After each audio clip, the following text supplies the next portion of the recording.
बुनियादी लाइन किसे कहते हैं? ज़मीन की पैमाइश के लिए ऐसा टुकड़ा तलाश किया जाता है जो कम अज़ कम 600 करम तक हमवार हो। वहाँ से 200 करम तक एक लाइन दाएं और 200 करम बाएं लाइन लगाएंगे और इस लाइन को बुनियादी लाइन कहते हैं। जरीब किसे कहते हैं?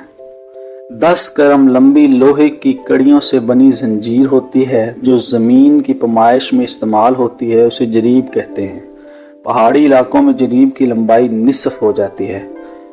ये लोहे की कड़ियाँ जैसे यानी कि सरिये वगैरह इस तरह के 10-10 फीट की वो होती हैं और उनको आपस में मिलाया होता है आगे से ना, जैसे हम ये संगल वगैरह आगे से मिले होते हैं एक दूसरे के साथ, तो ये हर 10 फीट के बाद एक कड़ी मिलती है उसके साथ। तो इसको ये ज़मीन के ऊपर माप कर जो पैमाइश होती है उसे जरीब कहते हैं।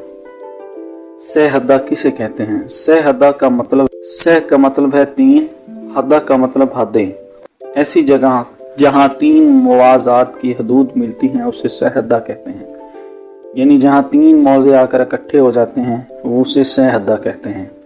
ये देखें, सह हद्दा मौज़ा नंबर 1, ये मैंने वैसे ही नंबर लगाया होता है, वहाँ पे मौज़े के नंबर होते हैं। मौज़ा नंबर 1, मौज़ा नंबर 2 और मौज़ा नंबर 3। अब ये जहाँ आकर ये रुक गए हैं ना, इसे इस पॉइंट को सह हद्दा कहते हैं। चौहद्दा किसे कहते हैं?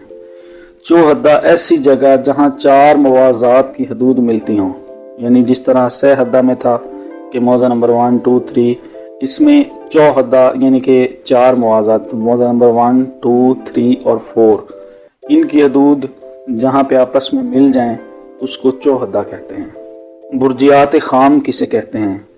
हदूद में जहाँ खाम आए वहाँ एक बुर्जी बनाई जाती है, उसे बुर्जियात खाम कहते हैं। पैमाइश करते वक्त कोई ऐसी जगह आ जाती है जहाँ खाम आ जाता है, वहाँ एक बुर्जी बनाई जाती है जिसे बुर्जियात खाम कहते हैं। ये आपने देखा होगा कि ज़मीन के कुछ हिस्सों के ऊपर कुछ बुर्जियाँ बनी होती हैं, ठीक है, तो वो ज़मीन को सीधा करने के लिए होती हैं, ठीक है। जहाँ से ज़मीन टेढ़ी होती है वहाँ से फिर बुर्जी बना के आगे पैमाइश शुरू करते हैं, उस बुर्जी को कहते हैं बुर्जियात खाम। मिलान मसावी किसे कहते हैं? जिस तरतीब से तमाम मसावियाँ जोड़कर गाँव का नक्शा बनाया जाए उसे मिलान मसावी कहते हैं। बेसिकली एक गाँव काफ़ी सारे खसरा नंबरान के ऊपर मुश्तमिल होता है, तो हर खसरे का या कुछ खसरों की मसावियाँ होती हैं, यानी कि 10 खसरों की मसावी होगी, तो अगर एक गांव 100 खसरों के ऊपर है तो उन सारी मसावियों को जोड़कर जो गांव का नक्शा बनेगा उसे मिलान मसावी कहते हैं। करम कान किसे कहते हैं? खेतों की करम के हिसाब से पैमाइश को करम कान कहते हैं। करम कहते हैं पाँव से पैमाइश करना, जो हम पाँव से पैमाइश करते हैं कि पाँव से गिनते जाते हैं 1, 2, 3, ठीक है, तो वो देहात में 5 फुट 5 इंच का एक करम होता है और शहर में 5 फुट का करम होता है। कश्तवार किसे कहते हैं?